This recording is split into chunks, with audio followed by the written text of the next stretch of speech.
In just under a month's time, you, the people of Limerick, will be voting for the very first time for Ireland's first directly elected mayor, right here in Limerick. So what does it mean for you?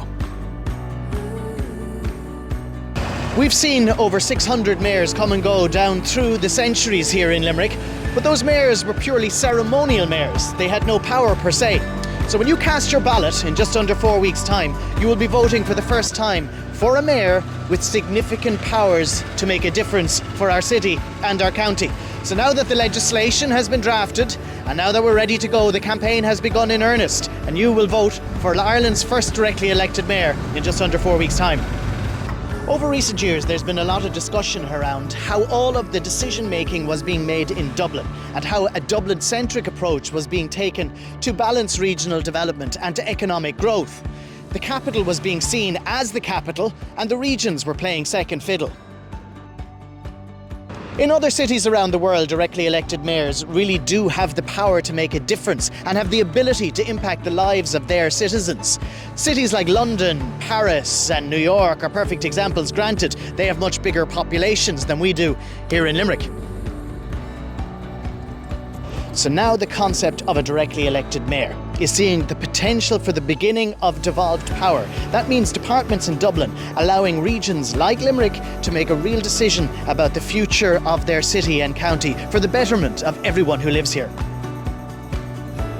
So in 2019, the people of Limerick were asked in a plebiscite if we wanted to have a directly elected mayor for Limerick. The people of Cork and Waterford were asked too, and only Limerick said yes. We voted yes by a narrow margin. It was 52.4% of a vote.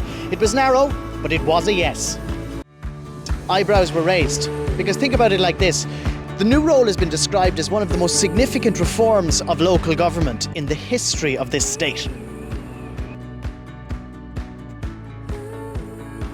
During the consultation phase for the new directly elected mayor, the people of Limerick were consulted and they were asked, what do they want for a mayor? They wanted the local authority to work harder. They wanted more housing, they wanted more local amenities, and they wanted the place to be a safe place.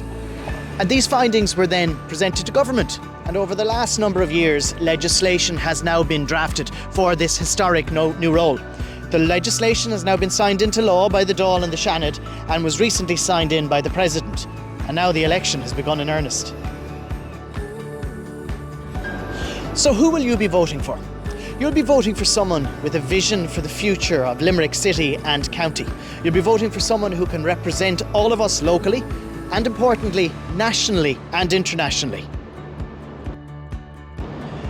It's been described as a minister for Limerick, somebody who can pick up the phone to the Taoiseach, someone who can have regular meetings with senior government ministers, and someone who can put Limerick's case on the table at Cabinet.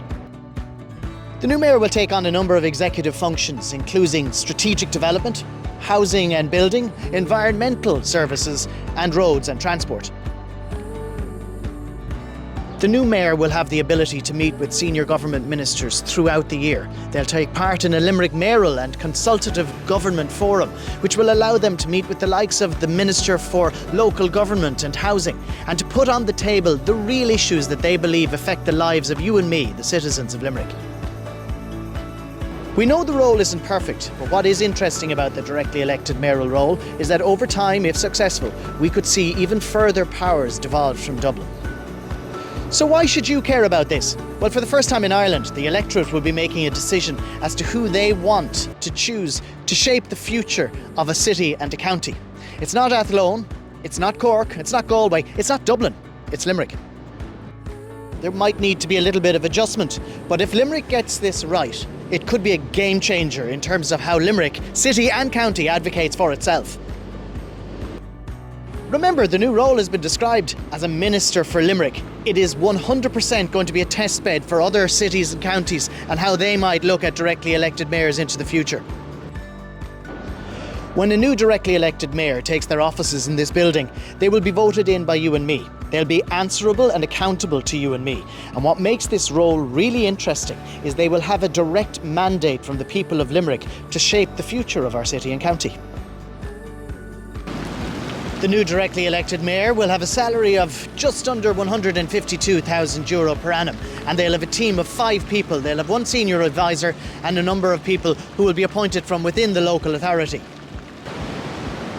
So the most important thing for you, the electorate, is this. This is an important role. If you want to have your say in the future of Limerick City and County, make sure you're registered to vote. When you are registered to vote, make sure it counts. Get out and vote on June the 7th.